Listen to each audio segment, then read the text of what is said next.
Let me start with a very small story, because I realized that when I started with Shariratrayam last time, I did not set the bigger picture.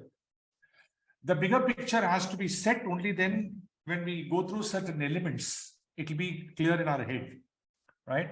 So I am trying to set the bigger picture right now and then move on to today's session. So I'll take about 5 minutes to set the context, right? There's a very small story, Upanishadic story, which talks about a guru asking all his students, sheaths, to feed the cat where nobody else is watching, right? So a couple of students take the cat to the corner of the room and feed. One person took the cat to a forest and fed. And there were a couple of students who came back and said that I could not feed the cat because always I was seeing. Your condition was that you should feed the cat when no one was seeing, and I was seeing it, right? And there's one other student, he came back and said, I tried keeping the food going away and sending the cat for the food, but I suddenly realized that the cat is looking, right? So at any point in time, the cat is watching. And so when nobody is looking is a condition that can never be fulfilled, right? So the cat cannot be fed, right? Now, it's a very interesting story to understand, a very difficult concept to comprehend, right? Suppose I say a very big statement, a huge statement, that Brahman is all-pervading, ever-existing, non-perceptible, unaffectable. It has no beginning, no end. I think all of us will go bonkers. We will only understand the English meaning of these words. That's it. Beyond that, it's very difficult, right? For example, let me pick on that, say, unaffectable. I don't know, first of all, if such a word exists, right? Unaffectable means cannot be affected. Like if I put my leg on, say, a mud, the mud will rub on me. If I pour coffee on my kurta will absorb that coffee. Right? When I walk in rain, the rain will come on me. When I sit among, say, 100 smokers who smoke, the smell will rub on me. Now, but is there anything which is unaffectable by anything? For example, let's take the example of the space. If there is a murder that happens in the space does not get affected. If there is a yajna that happens in the space does not get affected. All right. So is there anything which is unaffectable? Nothing can affect it. And ever existent. I've already said it is ever existent, but there is no need to say no start, no end. But I just wanted to reinforce it. So no beginning, no end. Very, very difficult to comprehend because our intellect is limited to what we only know. And we know that everything should have a beginning. It's very difficult to perceive something that doesn't have a beginning or doesn't have an end, right? So this concept is extremely difficult to understand. So we will not focus on this. We will just name it as Atma or Atman at this point in time. And we will say, I can't, my intellect is not able to process this. I will accept it that my intellect is unable to process this. I will accept that I only understand the English words, meaning of these words. And I right now park it. Okay. Okay. Now, having parked this concept, let's also go back and see there is an opposite of everything. That means all-pervading. Opposite is, it is not all-pervading. It is available only in some spaces. Ever existed? No, it has a birth, it has a death, it has a time associated with it. Non-perceptible? No, there is some element of it which is perceptible. Okay. Unaffectable? No, it does get affected. Yes, it has a beginning, it has an end. That's the opposite of whatever we have stated here. So instead of trying to understand this, we will first understand the opposite of it, which we call anatma. In Sanskrit, as I keep saying, when you add the prefix a, it becomes opposite. Of course, due to some Sandhi rules, you can't have two a's coming together. So an n gets added to it. So anatma is the opposite of atma. So we try and understand what anatma is, right? Which is the opposite of every word that's written there. Now, in that anatma understanding is where we are in right now. We started from episode 2 in anatma understanding. That has the three bodies, the bodies which is the Shariratrayam, 5 sheets of personality, which is panchakoshas. Then the 3 states of experience, which is called avastatrayam, right? Now, since karma is a trigger for us to be born and to have certain experiences, we also need to understand karma. So these are the things we need to discuss in detail. I want to clarify here. 3 plus 5 plus 3, does it mean there are 11 elements of anatma? Does it mean there are 11 aspects of anatma? No. They are different views of the same thing, right? Like if you take an object, you take a top view, you see something. You take a side view, you see something. You take a cross section, you see something else. But the object is the same, right? So we understand anatma from different views, different angles, right? One angle is the 3 body. Another angle is the 5 sheets of personality. And you will see that the 5 sheets of personality mapping beautifully into the 3 bodies, right? Then the 3 states of experience.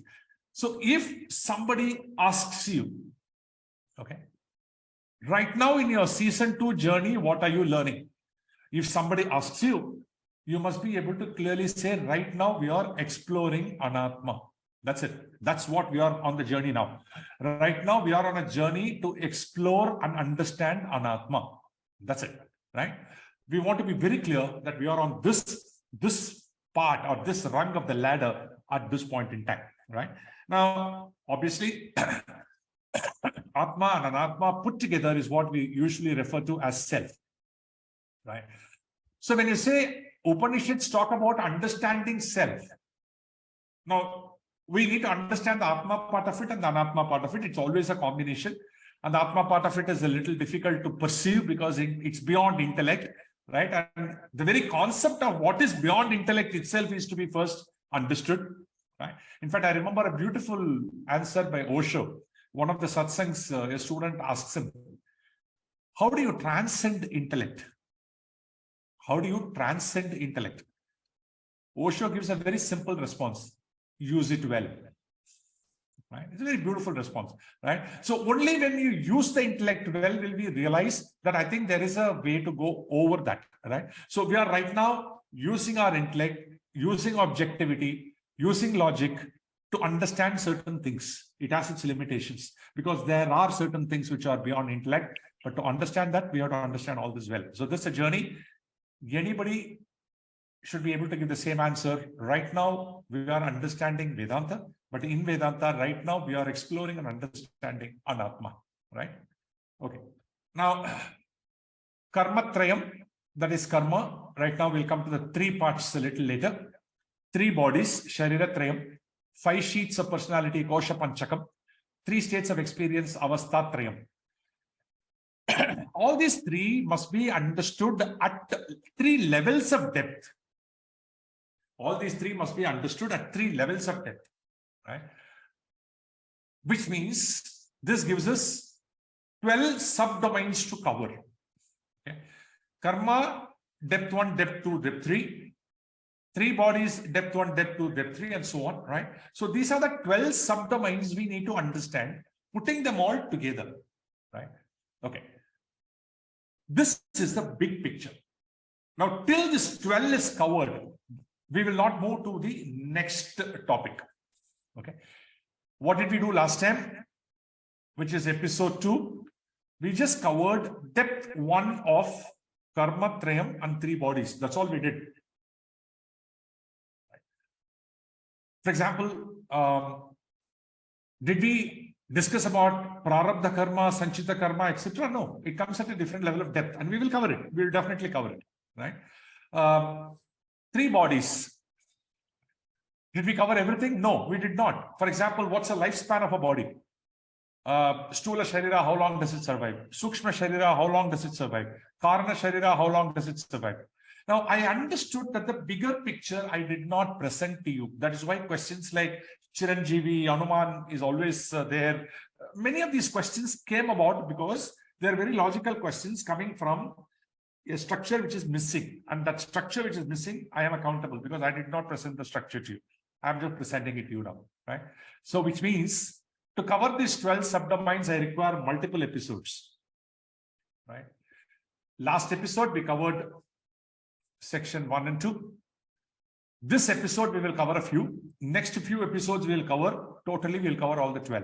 Does it mean I'm going to go by the sequence? Like in this episode, I'll cover 3 and 4, next episode 5 and 6, not necessary, right? Obviously, depth 3 cannot be covered without covering depth 2. That's obvious, right? So I may pick up a few in one episode. I may pick up a few more in another episode, which is logical. And then we will cover all the 12 subdomains, right? I hope this is clear. This is a big picture, okay? So this will take multiple episodes. A quick recap. Of course, there is a memory jog that you would have done using it. We said every deliberate action has associated impact. I've used the word impact in singular, right? There was a question to me on my personal window. Every action has only one impact or it can have multiple impacts. Answer is it can have multiple consequences, yes. But when you say impact, I choose to use the word impact in singular, that one impact may manifest as multiple experiences for you. That's possible, right? But I just want to use it in singular to say every deliberate action has an impact. What is deliberate action? Coming out of free will, we explained it. Do animals have free will? No, animals don't have free will. Animals, everything is programmed, but every animal can learn. Learnability is there. Not only animals can learn, even trees can learn. Trees learn actually, right? There was a beautiful National Geographic episode where suddenly in one area where giraffe population is high, they started dying. They're wondering who is killing the giraffes, right? When they researched, they found out that since the giraffes were grazing the upper part of the tree over a period of time, the tree started producing poison only in the upper leaves. Okay, just to protect themselves, because the sense of insecurity to self-protect is there in every species, right? Including human species and trees and animals, right? Survival instinct, we call it. The trees started producing leaves which are poisonous, and consuming that poisonous leaves, the giraffes started dying. So trees learn, animals learn, dolphins learn. Every dolphin show, you know that dolphins are trainable. Every person having a pet dog at home, you know that dogs are trainable. Trainability is different, but whether they have the free will to make choices based on a discrimination, answer is no. Which means, coming back to a question in the quiz, every action of an animal also attracts karma for the animal? No, it doesn't attract karma for the animal, right? Because that action is coming out of a programmed behavior rather than a deliberate choice. Only the human beings as a species, we have the free will. And so we in human birth alone can attract karma. Let's be very clear about this, right?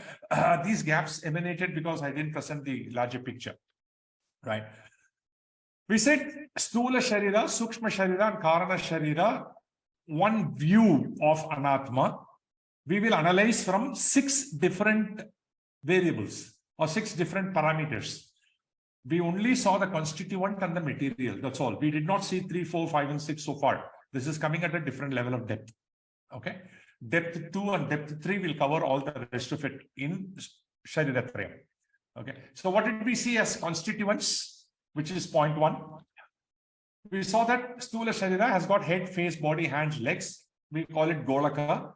We made a very important distinction there, that even though the word Indriya is there in Sukshma Sharira, is translated into English as object or organ, that is not part of Stula Sharira. That object or organ refers to the energy that drives the Golakas. That's what we saw. And the energy we saw as a software, right? So we said there are 19, and we explained all this. But even though head, face, body, hands, and legs is a broad classification, there are much more parts in the human anatomy, like the blood, the urine, the tissues, the muscles, the skeleton. Everything is Stula Sharira only, right? Because there was a question in the quiz. Blood and urine are part of Stula Sharira, Sukshma Sharira. Some of you have said it's Sukshma Sharira. The gap is because maybe I did not explain it correctly, right? So blood, urine, everything which is inside the body, which is all physical, which can be seen, right, are all part of Stula Sharira, right? What we did not see is, we did not see anything related to Karana Sharira yet. And in Sukshma Sharira also, we did not even touch mind. Okay. So we need to get down to that part. Right? So we will see mind starting this session. Okay. What is mind? It's a very, I seem to have a mind, but I don't know where it is, but I know it's mine.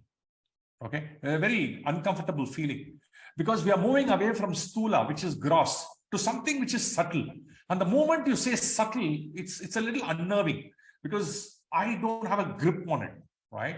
So what is mind? Let's first understand it from an intellectual point of view, right? In a very simple way, we understand mind is a space where thoughts keep flowing.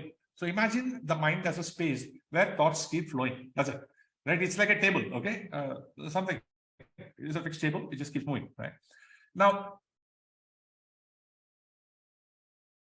the video that I posted in season 1 of Dandapani on concentration makes it very clear that it's not the mind which is wandering. Mind cannot wander. It's your awareness which is wandering, right? If as a recap, maybe you should go back and watch that video, right? I don't know whether you've downloaded that video. Otherwise, I can post the link again, right? Now, just like a physical body, which is mine, my mind is also mine, right? It's unique.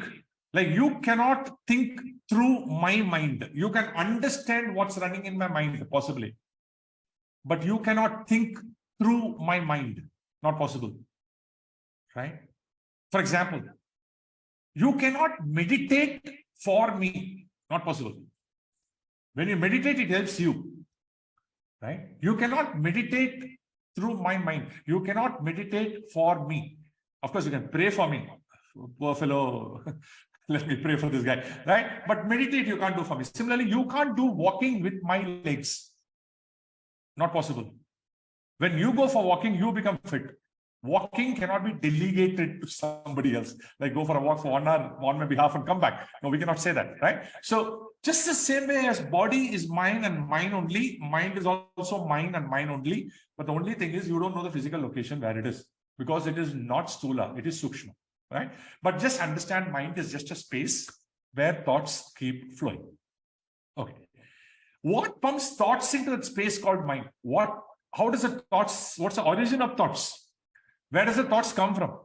Some people get some idea, some people don't get the same idea. Like in fact, Gomati just said, when somebody posted a question, I'm wondering why that question did not strike me. Something wrong with me? Is that other person for whom the question struck, is he superior, inferior to me? Or because some question struck my mind, am I inferior or superior? Right? So what pumps thoughts into the mind? We must understand, and the mind is personal. Right? What is the origin of thought? There's a beautiful book called Geography of Thought. Very interesting book, which tracks down to where the thoughts come from.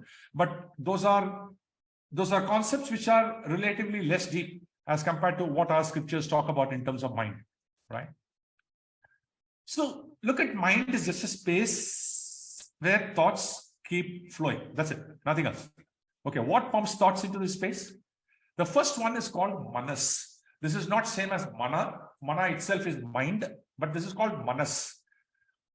Manas is a sensory part of the mind. Sensory part. That means jnanendriyam. Jnanendriyam is sukshma sharira. Golakas are stula sharira. Okay. Jnanendriyam, 5 senses through which we acquire knowledge. Right? Jnanendriyam. That is the first source for thoughts. Okay. So I see an animal on the road, the seeing is Jnanendriyam. I hear a music, that hearing is Jnanendriyam. I smell an agarbatti, that smelling is Jnanendriyam. I see somebody touching me, that is Jnanendriyam. But then, what thoughts will it flow into my mind does not only depend on what I see, it depends on what is my memory. Memory is the second aspect of mind, which is called chitta, right? Like I look at an animal and I have a memory that it's called dog. Okay. I see a tree and I know it's a tree first. So I know it cannot run away from me. Right? Right. So I have some knowledge, I have some memory. I won't say knowledge, I have some memory. So this manas and chitta interact with each other. That's a first level of interaction. So I see something, my chitta comes into picture, it recalls certain things, right? And it is unable to recall it, then the thoughts that flow are different. If it is able to recall it, then the thoughts that flow are different. It depends on what I have stored in my chitta, right? For example, when I was young, I have been bitten by a dog. So I've stored in my memory a bad experience of a dog. And I've not only stored that this is a dog, I've also stored that dogs are dangerous. And that's my memory. So when I see a dog on the road or I see a dog anywhere, my sensory mind just saw the dog. My chitta forced it and said, run. So the thought that came into my mind is run. So I ran. Now, my legs ran because the mind dictated it to run. Why did the mind dictate it to run? Because there was a conversation inside between my manas and my chitta. That conversation pushed the thoughts onto the table. Right? Remember, imagine thoughts is just on a table. Mind as just a table. Okay. Are these two are the only source of thoughts? No. There's a third thing called ahamkara. Ahamkara is ego. Okay, to put it in simple terms, though ahamkara is not completely ego, ahamkara, one part of it is ego. Now, ahamkara has a set of do's and don'ts, a set of judgments that this is good, this is bad. You should do this, you should not do this. I am superior, you're inferior. I am inferior, you're superior. Right? Now, ahamkara is the third element that adds to the complication. Right? Like dogs are dangerous is the chitta, but my ahamkara says, I can control it. Come on, that's after all a dog. Now, ahamkara plays a very important role in what thoughts will flow in your mind. But is it only ahamkara? No. There is a beautiful fourth aspect called buddhi. Buddhi is intellect. Right? Intellect is a rational personality. It's a logical personality. Right? It says dogs are dangerous. The dog that you experienced earlier was dangerous. This dog need not be dangerous. That's what the buddhi says. Right? And the ahamkara says, shut up. I know all dogs are dangerous. Just run. The buddhi is trying to rationalize, saying, no, wait. This seems to be a very passive dog. Looks like the dog has been tamed. No, run. So there is a dialogue between buddhi and ahamkara, and that resultant dialogue that flows as thoughts, right, into the mind. So effectively, what pumps thoughts into the mind, four components are there, four databases or four, whatever you want to call them, right? Manas, which is a sensory part. Chitta, which is a memory that we carry in our head. Buddhi, intellect. Ahamkara, which is the ego. But what we store in our memory is not only knowledge. What we store in our memory is actually feelings and emotions. Right? For example, I go on a vacation, come back. I may not record all the data in my memory, but I remember the whole feelings that were generated. Right? In fact, in our leadership workshop, we always say, people may forget. Effectively, okay, let me possibly pass on that analogy a little later. So we are talking about four different parts of our mind coming together and pumping thoughts into the head, right? And actions are triggered based on these thoughts, right? Buddhi is the intellectual part. Ahamkara is the ego part. And we must know that all of us have these four components which are operating, which means when a child is conceived and it's in the embryo state, at some point in time, all these four parts of the brain develop just the same way. Sorry, four parts of the mind develop. Sorry for the wrong word. Four parts of the mind develop just the same way as different parts of the body also develop. Right? That's what happens here. Okay. Now, with this first level of depth of understanding of the mind, we will move to understanding Anatma a little more in depth. Okay. Either Ahamkara will dominate in this picture, or buddhi will dominate. When ahamkara dominates, the intellectual ability goes down. When buddhi dominates, we become very rational and objective. I remember Pujya Swamiji Dayananda Saraswati writing a beautiful book called The Yoga of Objectivity. And he keeps insisting that the toughest competence for a human being is to be objective. We can't be objective because we are emotional people. Because what is stored in the memory is only a set of feelings and emotions, right? We don't necessarily store the data connected to that, right? So when buddhi dominates, what happens? That's a beautiful state to begin. When buddhi dominates over ahamkara, which is an ideal state, a few things happen. One, we learn. It increases our ability to learn new things, right? Because if ahamkara dominates, we will not learn. Like if, say, somebody is giving me a feedback, and if my ahamkara dominates my buddhi, I will say, why should I listen to your feedback? I don't care. Last time I gave you feedback, you didn't listen. So this time I won't listen to you. Right? Something that happens day to day in our house, between spouses, between parents, between children, right? Because ability to learn comes down when ahamkara dominates. But when buddhi dominates, ability to learn goes up. But the ability to learn is not the only thing. Ability to discriminate is a very, very, very important parameter. Now, here I'm using the word discrimination in a positive sense, okay? Because we're not talking about gender discrimination. Usually it is used in a different connotation. But discrimination is a very powerful spiritual concept. It's called as viveka, right? The ability to discriminate between one situation and another situation. The ability to distinguish between one role of a person and another role of a person. The ability to distinguish between an issue and the person itself, right? All this is discriminating ability, right? In fact, I remember a person who used to call his wife's office and he will say, may I speak to Madam Geeta? He will say that Madam Geeta. That Geeta is his wife, but wife at home. In her office, she's a madam, right? Calling her Madam Geeta.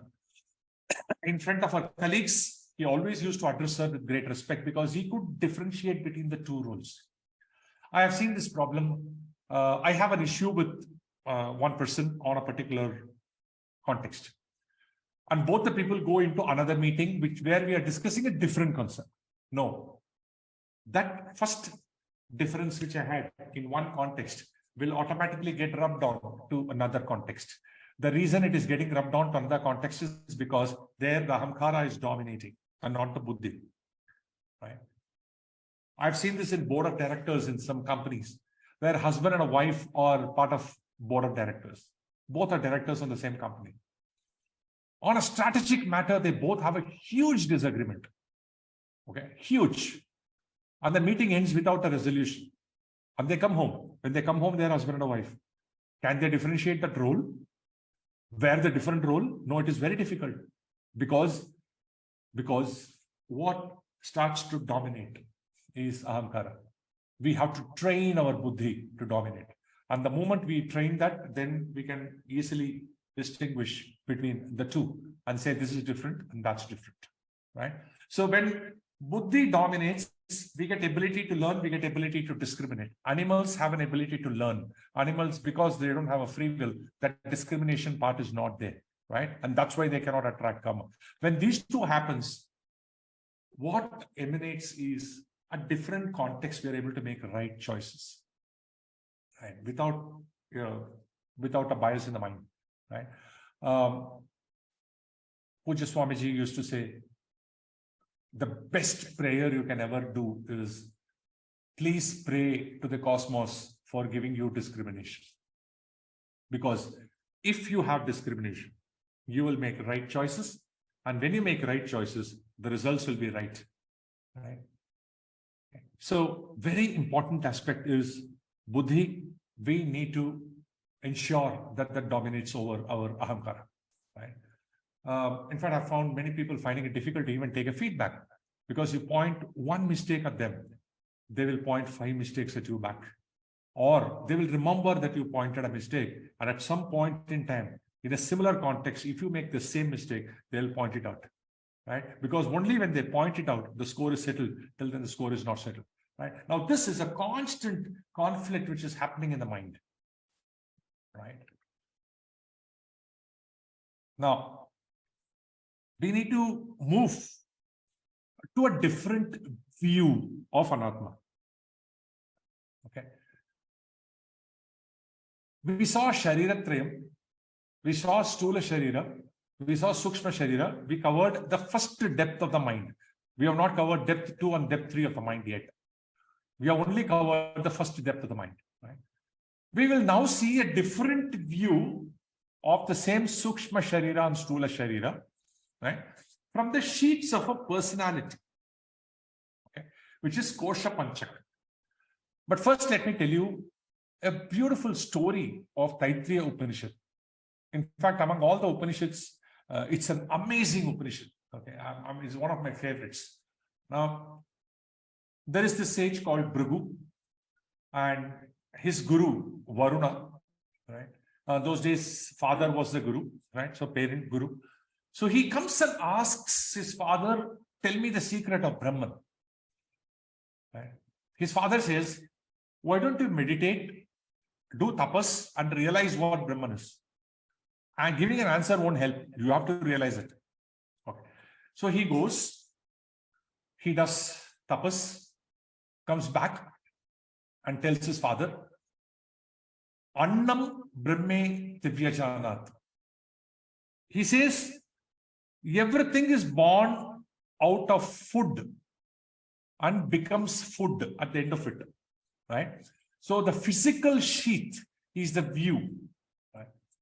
What is the meaning of saying everything starts with food and ends with food? It's called Annamaya Kosha, and the driver is food. Right? Like, let's start with an adult. An adult male consumes highly nutritious food, and that food produces a lot of things in the body.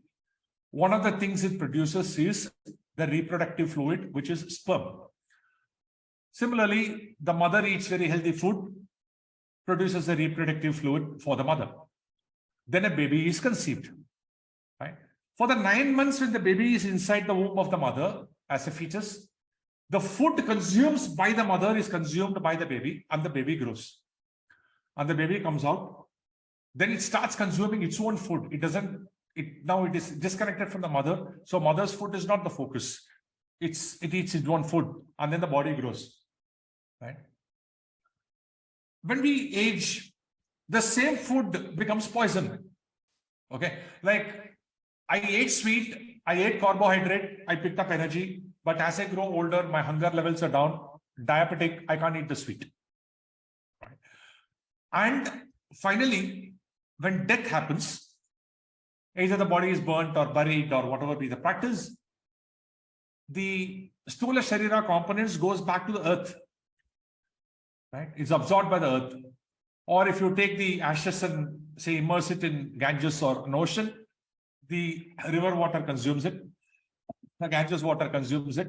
The same water gets evaporated, absorbed by the cloud, comes back as rain, falls back on the earth, and that becomes a nutrient for the trees, and the trees produce fruits and vegetables. Again, you have become a food. So the true law of conservation of matter is neither created nor destroyed. It just keeps changing. It just keeps becoming a cycle. That's it. So then again, that food is consumed. Again, somebody conceives. Again, the whole cycle starts, right? So this is what sage Bhrigu understood.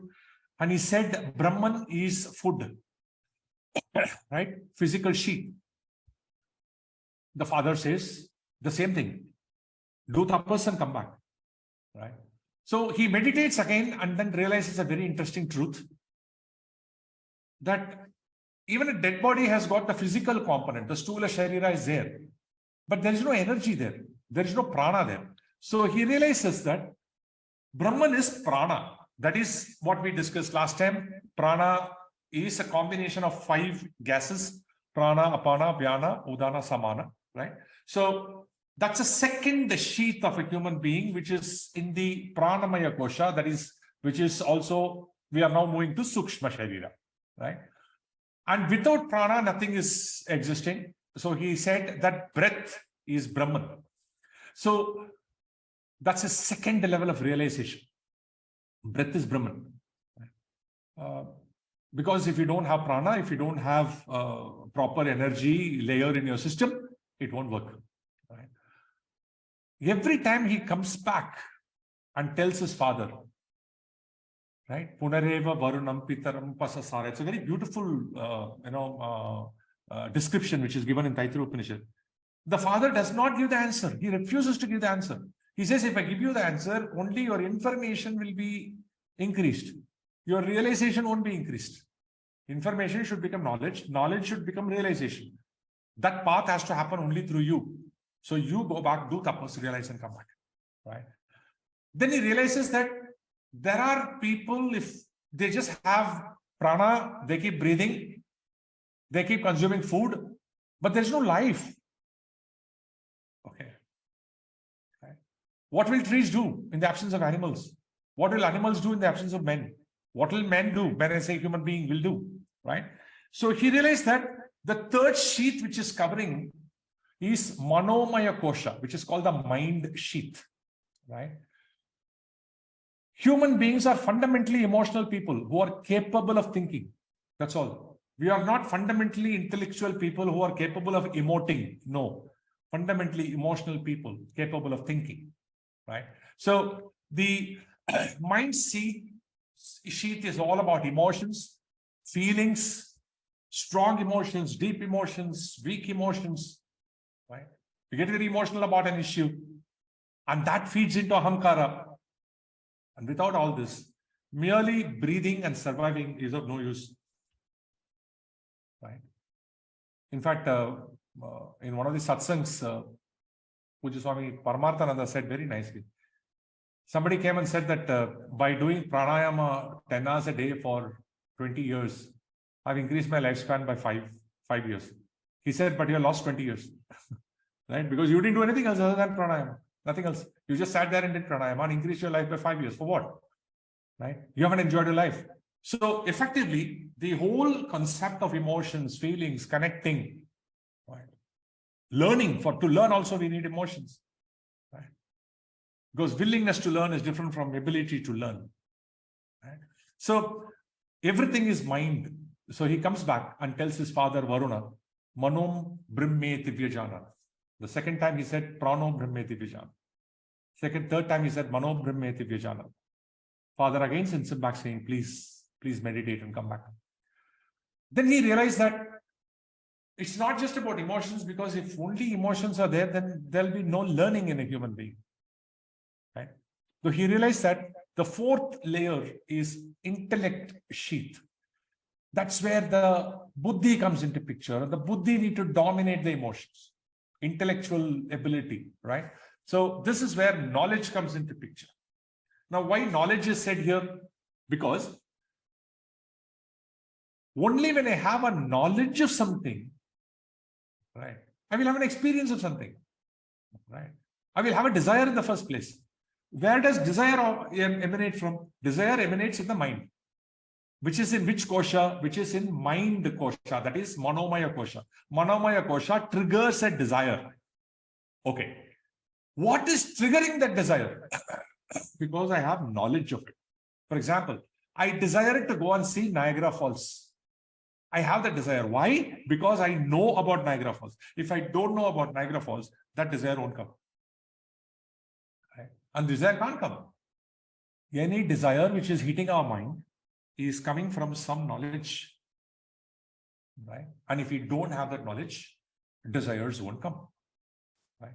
I have a desire to own a Benz car because I have the knowledge that Benz car is possibly a status symbol, right? And I also have the knowledge that status is important in society. Yeah. So knowledge drives the emotions. Knowledge drives the Manomaya Kosha. The Vijnanamaya Kosha drives the Manomaya Kosha. In fact, if you want moksha, that's also a desire. Where does it come from? comes from the knowledge of what is Brahman, what is Vedanta, right? The desire comes from there. So without knowledge, there cannot be desires. So he realized that, right? Vijnanam Brahme Divyajanat, right? That's what he said. Vijnanam Brahme Divyajanat. Everything is intellect. And the father said, son, you're very close. I think you should go do much deeper tapas and come back. So only after maybe another couple of 100 years of tapas, because those days they lived pretty long, right? He realized that the last sheath is the bliss sheath, which is Anandamaya Kosha, right? In fact, Taittiriya Upanishad is split into 3 distinct parts, right? This comes in the second part, which is called Brahuvalli, right? What is Anandamaya Kosha? Anandamaya Kosha is driven by realization. It is not driven by knowledge. Information becoming knowledge itself is difficult. Knowledge becoming realization itself, which is even more difficult, right? So Anandamaya Kosha is driven by realization, right? Then he comes back and tells his father, Anandho Brahmeti Dvyajanat, right? And then he doesn't wait for the answer from the father because he knows what he has reached. So he just takes his father's leave and he just leaves the place, right? So I think this entire 5 sheets is a way of understanding Anatma. And if you can map it to the Shariratrayam, Annamaya Kosha can be mapped to Stula Shariram. Anandamaya Kosha can be mapped to Karana Shariram, which is a seed part, right? Whereas Pranamaya Kosha, Manomaya Kosha, and Vijnanamaya Kosha together can be mapped to Sukshma Shariram, right? I posted a video in the morning where a doctor explains that your child is born with 400 psychological traits. What do you claim as yours? What are those 400 psychological traits that he is talking about? Psychological traits include remember the 5 orders or 6 orders we spoke about in the first session, right? The psychological order, the emotional order, the intellectual order. All these orders are all part of Sukshma Sharira. That means Sukshma Sharira is programmed before a child is born with these traits. Right? Yeah. And that video is superb because he says, no shepherd will ever try to convert a sheep into a dog. Very powerful statement, right? Which is what I've seen many parents do today. Like you have a great musician in your child, you try to convert him to an engineer, right? Yeah. So you can map these 5 koshas nicely to Shariratrayam. Right. I would also like to share here that there is another map including medical field. I'll just quickly give you, I may not have time to expand on this too deeply. Annamaya Kosha, the physical sheet, can be mapped to a branch of medicine called allopathy. So you go to a doctor, an allopathy doctor with a headache, he'll ask you the left side or right side. And then he'll say, how long is it there? And he'll give you treatment. The treatment he gives you is for the Stula Sharira. It's symptomatic, right? Just that's it. And if 5 people go with fever, the tablet is the same. Maybe Dolo 650. Because you're looking at the Stula Sharira. Right? And Stula Sharira, broad composition is the same. Right? Stula Sharira composition is Panchabhutas. We saw that 1, 2, 3, 4, 5. Sukshma Sharira composition is also Panchabhutas, but not the physical side of Panchabhuta, the subtle side of Panchabhuta, where we talked about certain attributes of fire, attributes of air, right? I remember Jayashrie's question, right? She wanted to know if a couple of examples can be given for the other 2 also, right?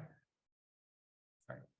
Now, allopathy is a field of medicine which is mapped, can be mapped to physical sheath. But if you go to a person like Baba Ramdev or say Shri Ravi Shankar, they'll tell you, why do you take medicines? I will teach you different methods of pranayama and you can heal your body. Right? So if you have a thyroid problem, if you have a stomach problem, if you have, your pancreas kind of an issue, unless it is grossly physical, like a appendicitis that you need to remove. But for all broad diseases, different ways of controlling your breath will control the energy. So they will teach you pranayama and kriyas. Sudarshana Kriya of Sri Sri Ravi Shankar has been tested in All India Institute of Medical Sciences. Before a heart surgery, after a heart surgery, when a patient does Sudarshana Kriya regularly, the surgery itself becomes easy to perform. And the recovery is also faster. Okay. Because the concept of dis-ease is dis-ease, right? There is some discomfort. There's no ease there, right? And you need energy in that part. That's all. That energy can come from a tablet. That energy can come from your pranamaya kosha by breathing differently, right? So the field of, I would call it, healing is more by pranayama and by kriyas. Then the manomaya kosha. The field of medication that comes very close to that is homeopathy, right? Incidentally, I may not have said it explicitly, but let me say it explicitly. Each sheath is a increasing order of energy, right? So the energy got by pranic sheath is higher than the energy got by food. The energy got by emotions is higher than the energy got by prana. The energy got by intelligence and knowledge is higher than the energy got by emotions. So it's an increasing layer of energy, right? So you go to a homeopathy doctor with a headache. He will not ask you left side or right side. He'll ask you to sit down first. And he'll talk to you for 1 hour. He'll ask you, tell me your lifestyle. What are the factors that causes you stress at home? For him, everything is connected. Emotions is connected. Breathing is connected. Body is connected. Everything is connected. He will try to understand, do you have a self-esteem issue? Right? Because a headache can be caused by several factors. He will not give you the medication that easily, a homeopathy doctor. And finally, for all you know, he may give you simply a sugar pill, what is called in medical terms a placebo, right? And you consume that pill and you get okay. You get okay because the faith you had on the doctor, but that was actually not a medicine at all. That was just a placebo, right? What's called sugar pill. And I'm not saying all homeopathy pills are sugar pills. I'm just giving an example to say that's a higher level of medical element, which is homeopathy, right? Then when you go to the intellect sheath, there are alternative medications, which are far more deeper, which attack the deeper issues, right? In the first session, I showed you the slide on Vata, Pitta, and Kapha. Ayurveda, for example, deals with what is higher in you, what is lower in you. Treats or categorizes body, physical body, very easy to categorize, right? And treats the core. And there are Siddha medicines, for example, right? When you go to an allopathy doctor, same symptom, same medicine for all bodies. But as you go higher, the medicines will vary. It becomes very customized to you, right? In fact, if you go to an Ayurveda doctor with a specific issue, he will analyze and he will tell you that, look, I need to make the medicines for you. I'll make it and give it to you. It takes about a few days. But this medicine is for you. I have to analyze your constituency. Sorry, your constituents. Right? Wrong word. So I have to analyze your constituents of your body and then decide what medication best fits you. Right? There are lots of alternative medications. Right? Unani, which is there in Islamic culture. Right? Siddha, which is there in our culture. Right? And of course, the last one, Anandamaya Kosha. Right?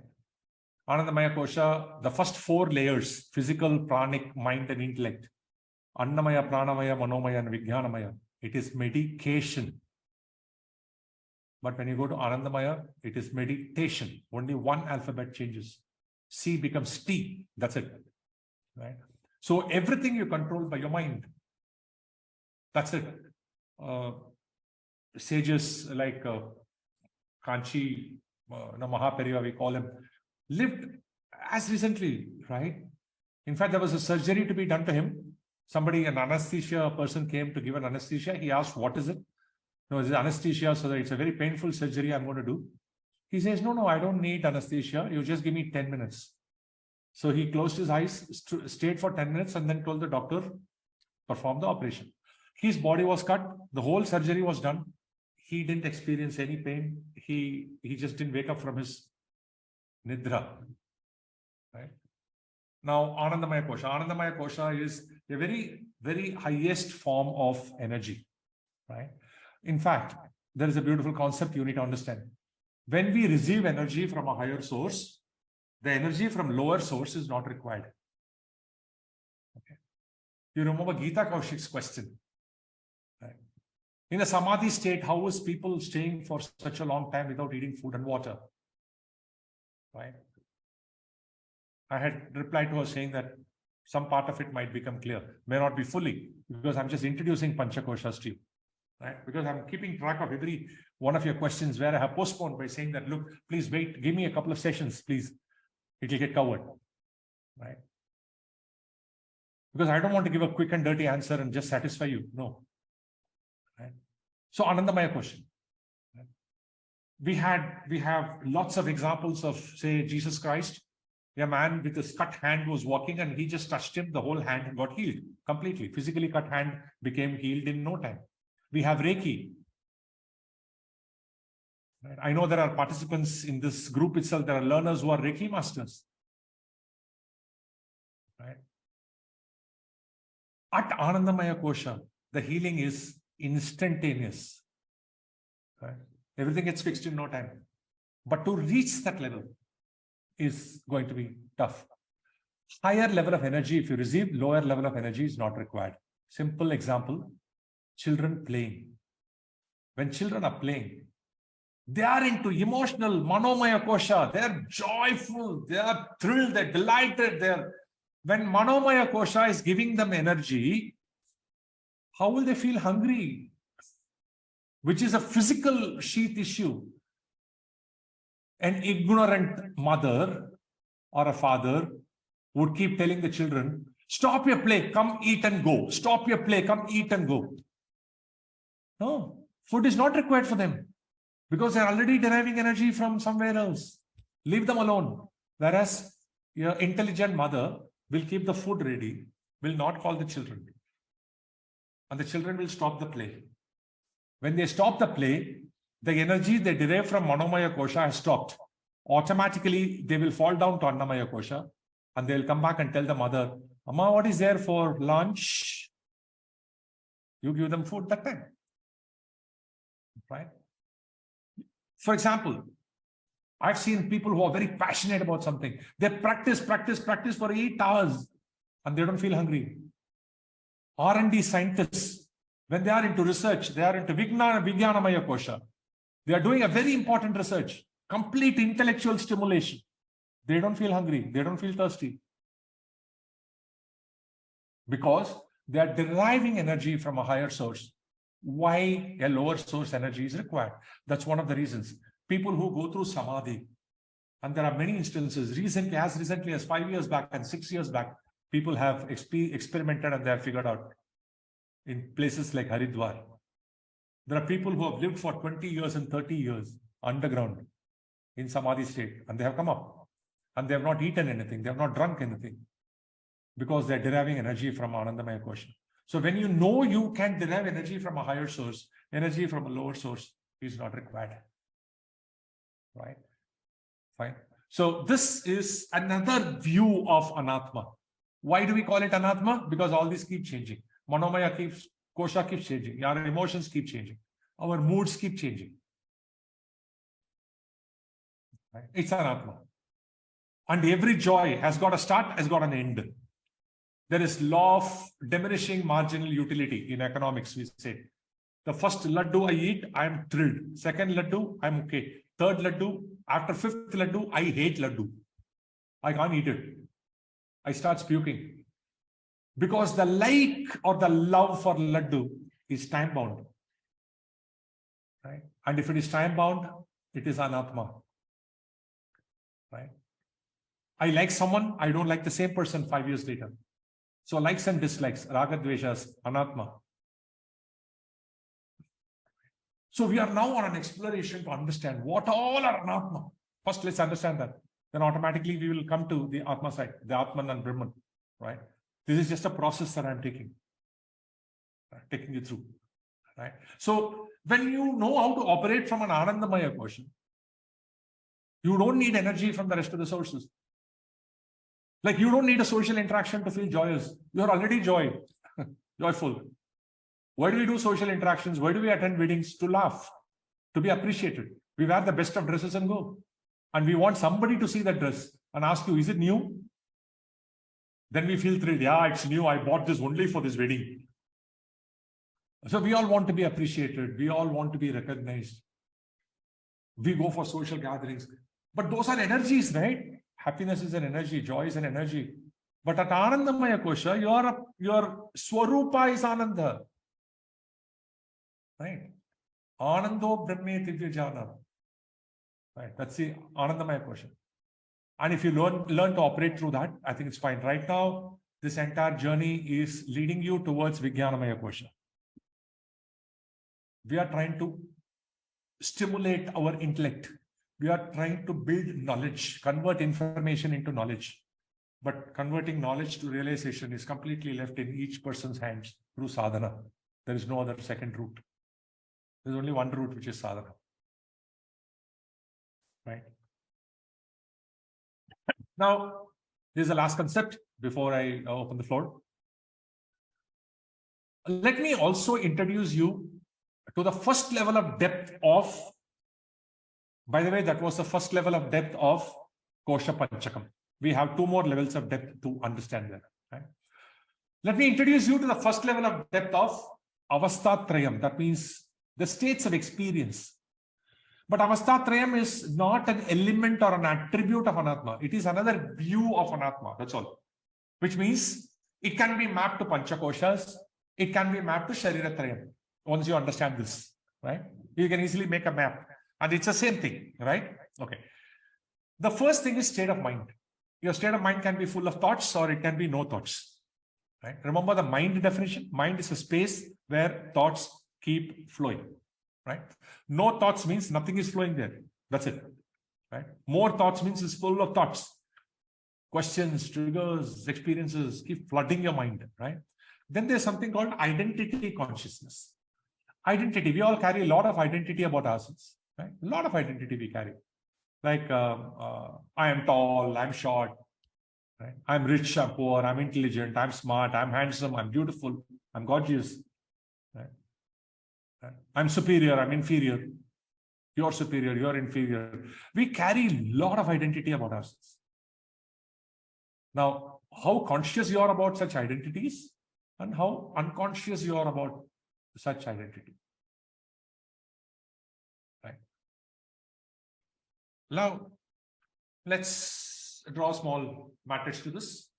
Right? So we get 4 combinations. Right? The first combination is identity consciousness is high. That means we are conscious. It's not low. It's high. And continuously thoughts are flowing in the head.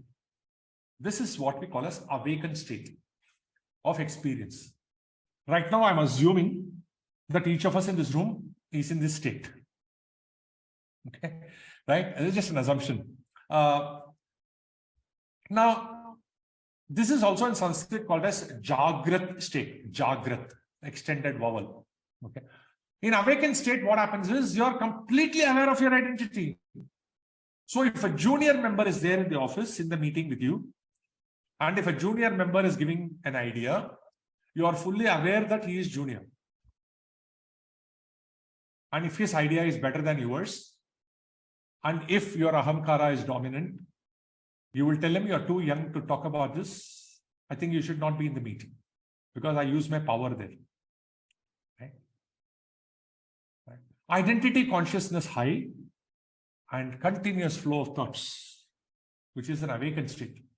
Right? The second state is identity consciousness is gone. That means you don't know who you are. You have lost that identity. But mind is full of thoughts. Continuously thoughts are flowing. That's what we call dream state, swapna. So when you hit the bed in the night and when you dream, you frankly don't have those identities about yourself at all. In fact, identity gets totally messed up. In fact, just about 2 weeks ago, I had a dream that me and my daughter are classmates in a school. Very interesting dream. I shared with her the next day morning that we both were 8th standard students. Right now, you may dream anything, right? You may dream like in your Jagrat state, in your awakened state, one mouse runs in the house, you will run 1 kilometer. But in the dream, you will fight a lion with bare hands and kill it. Okay, right? So in the dream state, we have lost our identity, right? As Osho gives a very beautiful example, he says, in your dream, you can go for a honeymoon with a Bollywood actress, right? Very interesting. A lot of things can happen in the dream. You may achieve much because you may climb Mount Everest in your dream, right? You lost your identity. But mind is continuously full of thoughts. A dreaming person, rapid eye movement, they call it REM in psychology, right? If you observe a person sleeping and dreaming, his eyeballs will keep moving, even though his eyes is shut. You can see the fut movement of the eyes, movement of the eyeballs, right? Inside the closed eyelids. That's called rapid eye movement. You can figure out that guy is dreaming something, right? So that's a dream state where your identity is lost, but mind is full of thoughts. Then we go into the third state of experience where identity is lost completely and your mind has absolutely no thoughts. That's what we call deep sleep, called sushupti. So avastha trayam. Trayam is 3. Avastha is experience, state of experience. Avastha trayam is jagrat, swapna, sushuptinam. So these are the only 3 states, right? There is no 4th state. Of course, I want to also tell you there are some of you in this group who are ahead. Some of you in this group are already people who are deep into Vedanta. You might have heard a term called Turiya, and you will logically map the 4th state to the 4th matrix box here.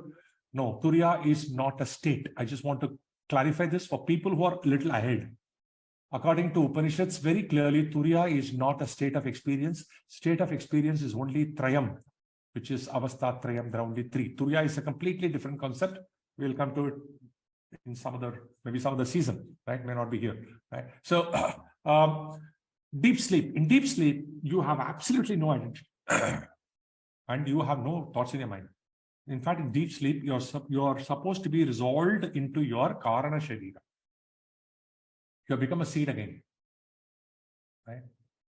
Only you are resolved in your dream. I'm sorry, in your deep sleep. The world is not dissolved because when you're deep sleep, the world is still awake, right?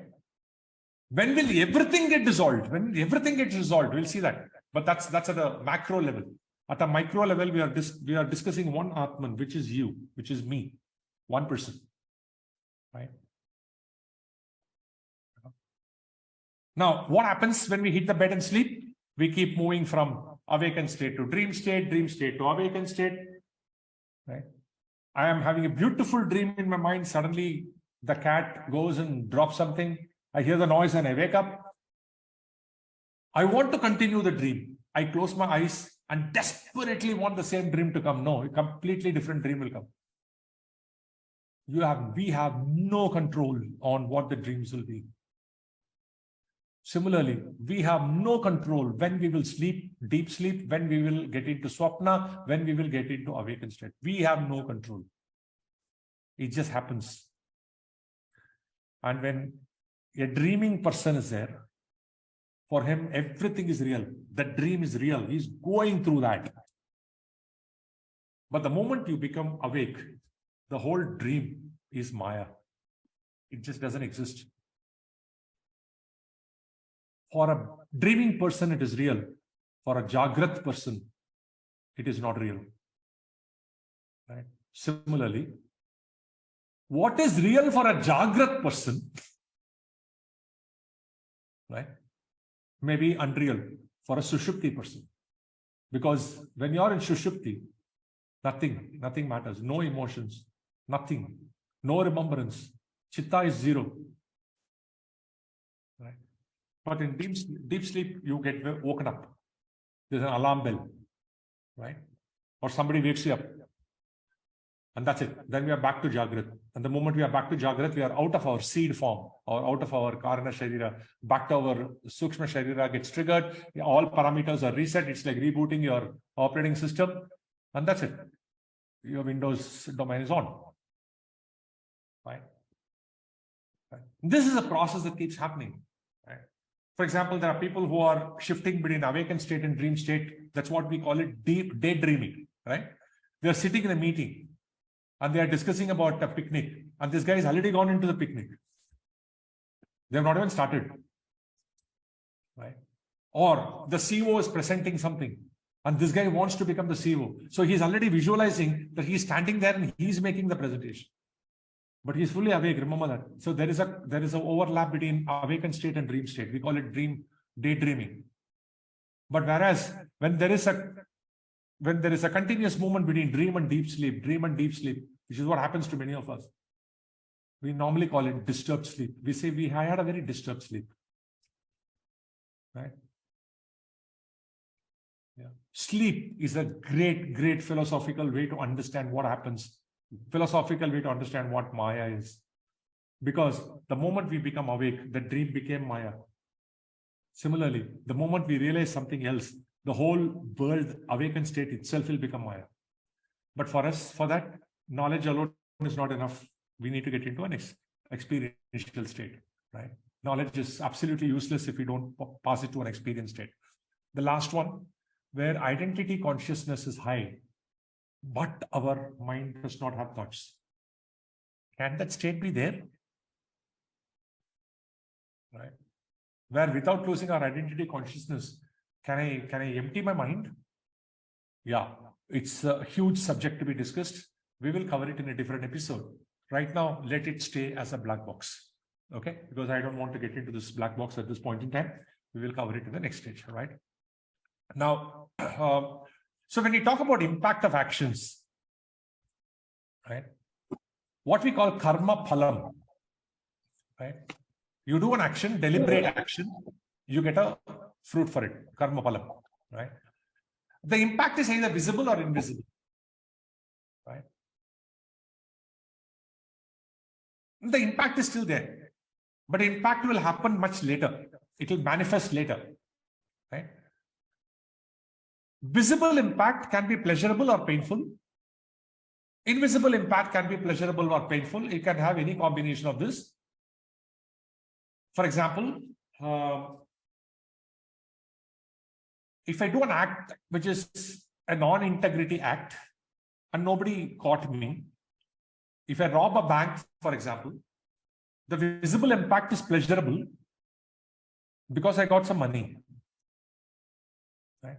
But because of that cheating that I did, a lot of people committed suicide, a lot of things happened. The invisible impact is very painful. Right? For example, it's very easy to throw plastic on the road, very easy to throw garbage on the road, very easy to throw plastic on the ocean. Visible impact is pleasurable because we don't have to take much responsibility. But the invisible impact is too huge, but that got manifested at a later point in time. Right? So everything is visible impact, invisible impact. Pleasurable, so we call it drishtapalam, adrishtapalam. Drishta is seen, you see it. Drishtapalam. Right? For example, I keep dominating my child. I don't allow the child to say anything. I just keep dominating the child. The drishtapalam is the child becomes very obedient. That's the drishtapalam. Pleasurable for me. But the adrishtapalam is my relationship with my child is totally broken. The child won't care a damn once it becomes 21 years. Right? So the adrishtapalam, that is what is not seen, what is happening inside the child, is a very painful thing. Right? So pleasurable experience now itself is called sukham and dukham. Pleasurable and painful, invisible, which manifests later, we give a term called punyam and papam. That's all. Right? We must know this distinction very clearly between visible and invisible. Visible is you experience it now, here and now. Right? Invisible is gets accumulated. Right? I think, and it manifests. It does not that it doesn't manifest. It will manifest later. but how it manifests, what are the laws of manifestation, all that we will have to cover in subsequent sessions on karma, right? This is experience across time, and we saw time is cyclic, right? And I'm going to show you the last slide where time is linear. I've just shown linear time. Ignore this for the moment. You have to visualize this as a large line. So the accrued punya and papa, when I say accrued punya and papa, what I mean is what is invisible that gets gathered, that goes into some database. Let's call this karma database. The rest of it, we experience it. Sukham and dukkam, we experience now and we forget about it. That's it. It's gone. It's only the accrued one that goes into this database, and it's a very personal database, right? And what happens to that? If you look at time, kala, right? You have this birth on time scale, then you have future births also on time scale. This karma database gets manifested. Part of it, this birth, part of it, subsequent births, right? In this birth itself, it can be delayed. For example, if I eat junk food for first 20 years of my life, nothing happened to me. But after I hit 50, all the effect of the junk food that I ate started manifesting as various diseases in my body, right? But it happened this birth.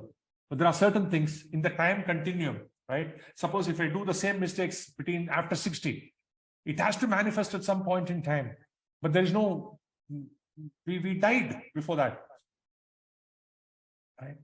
So it has to get manifested, and it will get manifested because it is part of Karna Sharira, right? So this is, in short, what I wanted to share, right? Thanks for listening. So,